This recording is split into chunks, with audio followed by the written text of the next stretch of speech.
ಸಾವಿರಾರು ಜನರ ಬದುಕನ್ನೇ ಕೊಚ್ಚಿ ಹಾಕಿದೆ.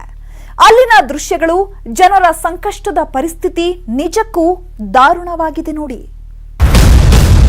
ಕಲಬುರಗಿಯಲ್ಲಿ 157 ಗ್ರಾಮಗಳು, ರಾಯಚೂರಿನಲ್ಲಿ 17, ಯಾದಗಿರಿಯಲ್ಲಿ 12, ವಿಜಯಪುರದಲ್ಲಿ 30ಕ್ಕೂ ಹೆಚ್ಚು ಗ್ರಾಮಗಳು ಪ್ರವಾಹಕ್ಕೆ ಮುಳುಗೋಗ್ತಿವೆ. ಕಲಬುರಗಿಯ 55 ಗ್ರಾಮಗಳು ಸಂಪೂರ್ಣ ಜಲಾವೃತವಾಗಿದ್ದು, ಒಟ್ಟಾರೆ 30,000ಕ್ಕೂ ಹೆಚ್ಚು ಜನರನ್ನ ಸ್ಥಳಾಂತರ ಮಾಡಲಾಗಿದೆ. ರಾಯಚೂರಿನಲ್ಲಿ ಕೃಷ್ಣಾ ಭೀಮಾ ನದಿ ಪ್ರವಾಹದಿಂದ ಕುರುಬಾಕುರ್ದ ಅಗ್ರಹಾರ ಗ್ರಾಮಗಳು ಸಂಪೂರ್ಣ ಜಲ ದಿಗ್ಬಂಧನಕ್ಕೊಳಗಾಗಿವೆ.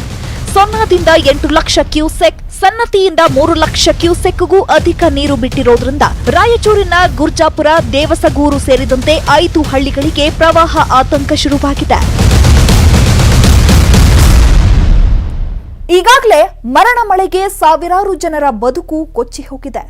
ಈಗ ಮಗದೊಮ್ಮೆ ಹವಾಮಾನ ಇಲಾಖೆ ಮರಣ ಮಳೆ ಮುನ್ಸೂಚನೆ ಕೊಟ್ಟಿದೆ.